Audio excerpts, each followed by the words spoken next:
Hello, I'm Dan from ACE Rentals and Sales, and today we're going to be taking a look at this 2022 Dutchmen Aspen Trail LE Model 21RD. Now today, just like always, I'm going to be showing you everything you need to know about the outside and then the inside of this RV, so you'll be all set and prepared when renting from us. Now this RV is going to be 26 feet long to the end, and we like to say it's about 12 and a half feet tall.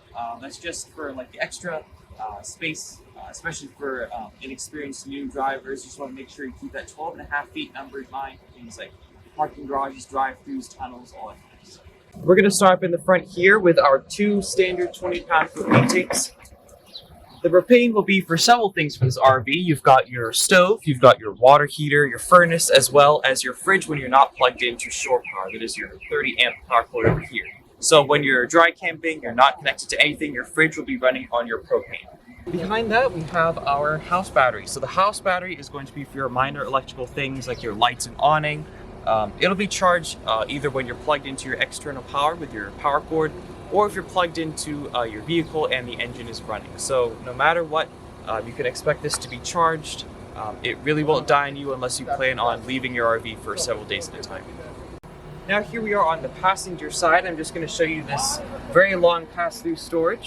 This will go all the way to the other end here. And on our side, we just have our hookup materials. We have our wrench, stabilizer bars, and we also have this crank here for your jacks. They are automatic jacks, but just in case this little switch here stops working, you have the wrench for that. But these will also be running on your house battery. So all you want to do is just hold down extend. And there you go. This will be for the front two jacks, and then you have a second switch in the back there for the back two jacks. Next up here, we have some just regular standard power outlets. You just want to make sure that you're plugged into your external shore power for these to work. We've also got two outside speakers here for the sound system, and we also just have the exhaust for the furnace, so of course expect it to be hot, don't put your hand there. And as I said earlier, we have the switch for the rear two jacks. They're also automatic and will run on your house battery. Now onto the back, there isn't much to talk about apart from our spare tire here. That's it. Over here we have our driver's side, so we're going to start with the TV cable inlet over here.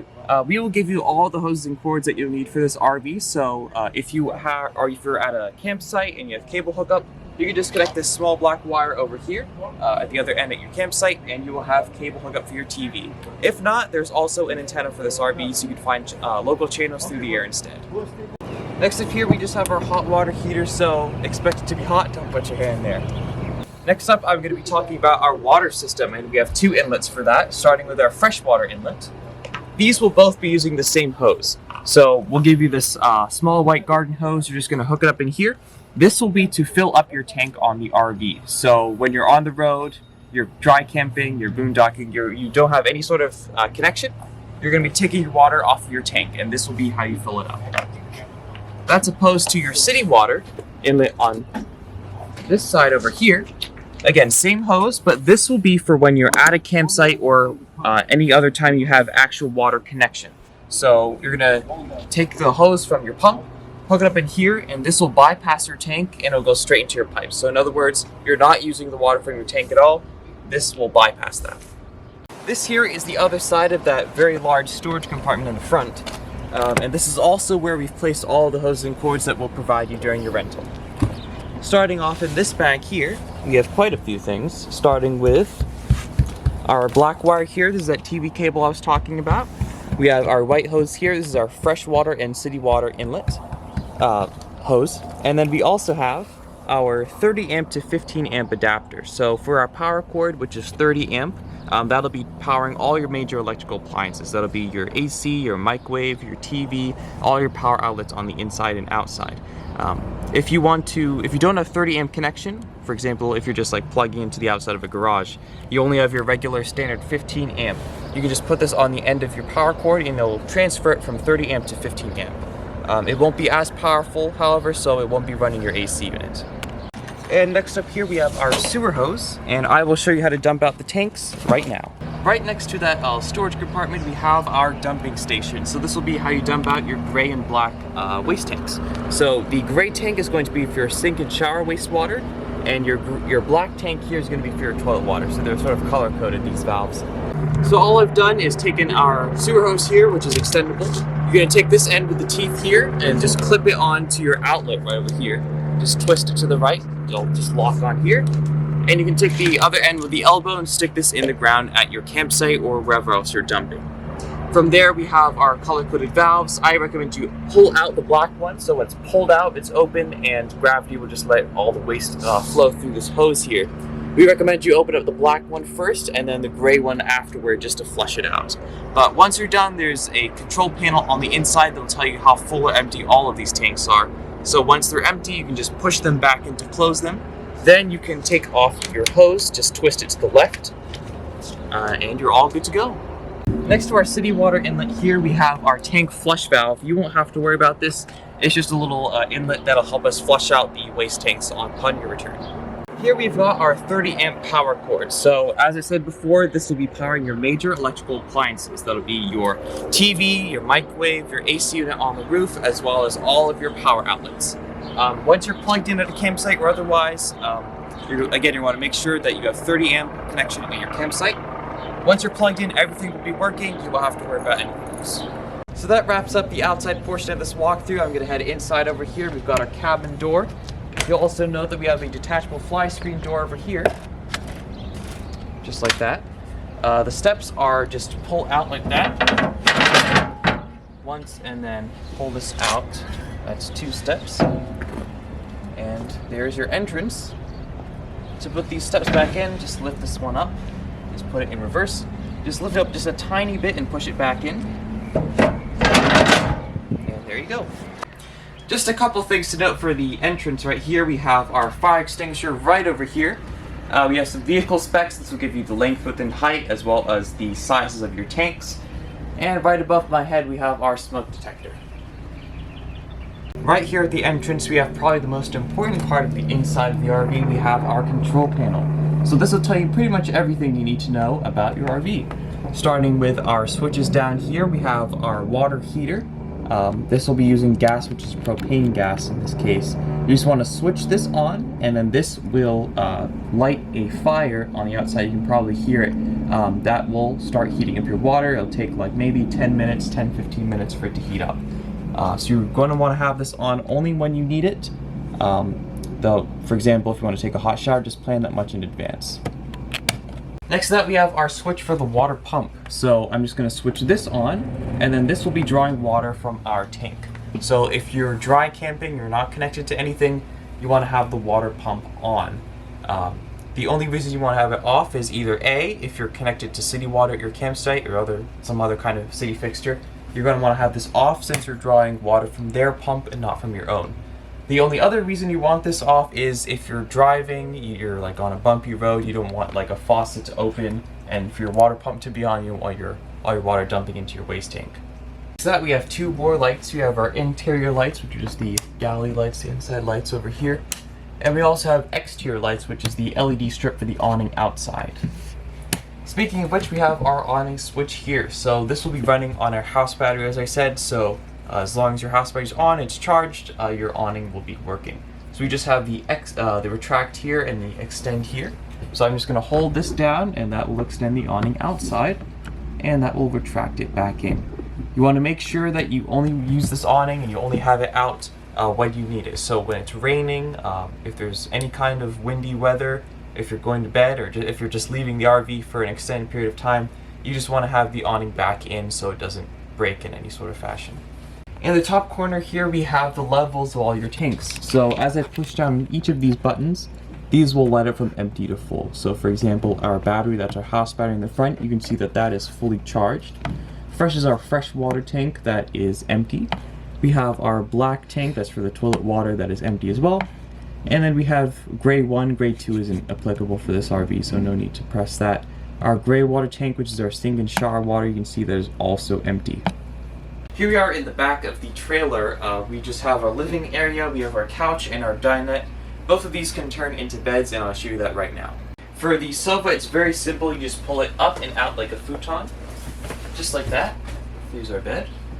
This one here, you gotta be a little bit more careful. We're gonna start by wiggling the tabletop out of the poles in the ground here.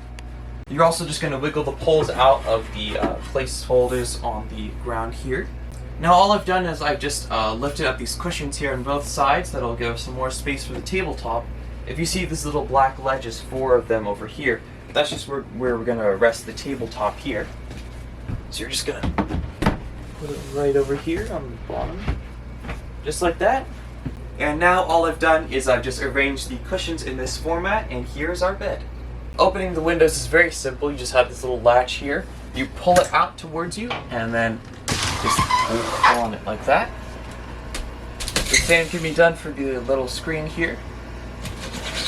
I'm just going to bring it back towards me. It'll lock back into place here. And the blinds, you just pull them down and push them back up.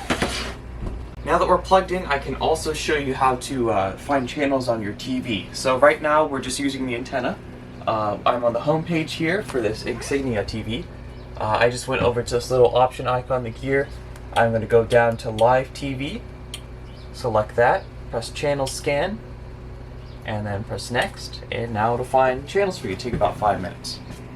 You'll also see above the TV here, you have this little button here with a green light. When it's pushed in, this light will be on, and that means your antenna is working. So if you are plugged into cable at your campsite, for example, you actually want to push on this so the button will come out. The black light or the green light is off, and now it can be using the cable. So always remember to push this in, have the green light on if you're using the antenna. This is a different brand TV, but I'll show you how to find channels. It's sort of the same process. I'm on the home page here. You can see in the top left, I'm on this gear icon. I'm just going to press select on that. Picture here, I'm going to go down to channel. You can see tuner mode is either antenna or I can switch it to cable. I'm going to go down to auto channel scan, and just like the other TV, it'll give you about 5 minutes and it'll find channels for you. In the living room above my head here, we have our very powerful roof AC. So I can just show you what these 2 dials do. They're pretty self-explanatory. But this dial will just determine how hot or cold the ventilation will be. So I'm just going to turn it all the way to cold here. Turning this knob, the black here will be just the fan, so no AC. The blue one here will use the compressor, and it will use cold air. When you're turning it on, you want to go 1 at a time very slowly.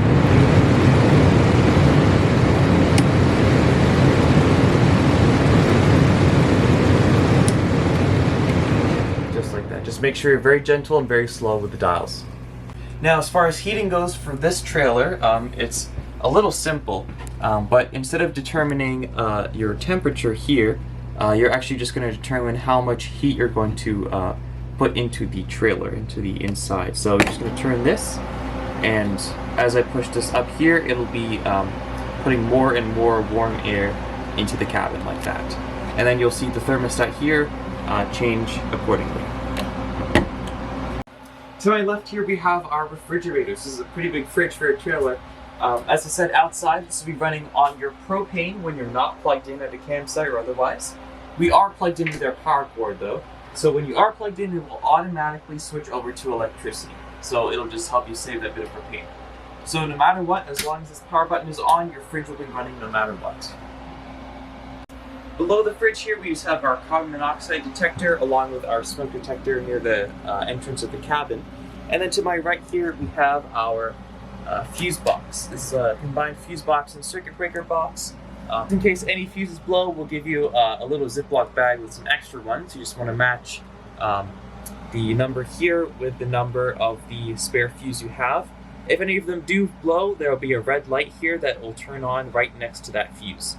And then over here we have our circuits. So you can just turn to the left to shut them off, and then flip them back to the right to turn them back on. I'll also point out very quickly, we have our sound system over here. So this will be your radio. You can connect your phone to Bluetooth as well. You can also determine whether you want to use your inside speakers or your outside speakers, as we saw. Now moving up to the front, we have our kitchen area to my left here. We just have a standard microwave over here. We have our turntable in here, although I recommend if you're driving, you want to put that in the sink there. I've never seen the door of this microwave break, but just in case the latches break, you don't want your turntable falling out. Below that, we just have the light and fan for the stove. And below that we have the stove itself. So we have a glass top here. I'm just going to open it up like that. And then we have our 3 burners, 3 dials for the 3 burners here.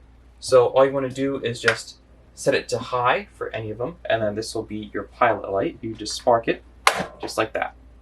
Once you're done using the stove, you want to wait about 5 minutes before you put the glass top back on, otherwise it'll still be hot, the glass might shatter. As for your oven below here, we have our dial for the oven over here, and then we can use the pilot light the same way. And then this button here is just your night lights here. We also have our kitchen sink over here and plenty of storage for pots and pans, utensils, all that kind of stuff. We've also put the remotes for the TV and any extra stuff for the TV in here. Now to my right here we have our bathroom. So I'm just going to open this up here. I'll just give you a quick walk through what's going on here, starting with our toilet down here. It's sort of like an airplane toilet. You just want to push down on this pedal here to flush it. Again, make sure that your water pump is on or you're connected to city fixtures for that to work. To my right here we have our shower, so just a standard shower, hot and cold knobs. And we have our sink here. We'll also provide you with some bottles of solution for the toilet. So just in case the smell comes up from the black tank, you can pour just a portion of this bottle down there just to freshen it up. We'd also recommend that you buy RV marine toilet paper in advance, so you can get that at the camping section at Walmart, or campsites will also sell that. It's very dissolvable, so it won't clog up the black tank if you flush that kind of toilet paper down. The front here is very self-explanatory. We just have our queen size bed and some extra storage up and around. These 2 cabinets have poles, so you can hang your clothes in there. We've got a TV over here, and believe it or not, we actually have some extra storage underneath the bed, right over here.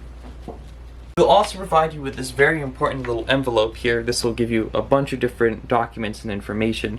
Starting with our online guide, this will answer most of your questions. There's an FAQ in here, pretty much everything you need to know about renting and using an RV on vacation. On the other side here, here's just our little baggie of extra fuses. And we also have our 24/7 roadside assistance number through CoachNet. So in case you have any questions about how anything works or if something breaks, you can just give this number a call 24/7. They'll help you with any questions you have. In addition to that, we also have our registration and inspection documents in here, and I can also point out the keys for you as well. So very simple for this trailer. Purple key here is going to be for your cabin door, this entrance door, and silver key will be for your outside storage. And that will be it for our walkthrough of this 2022 Dutchmen Aspen Trail LE Model 21 RD. I'm Dan from Ace RV Rentals and Sales, and have a great trip.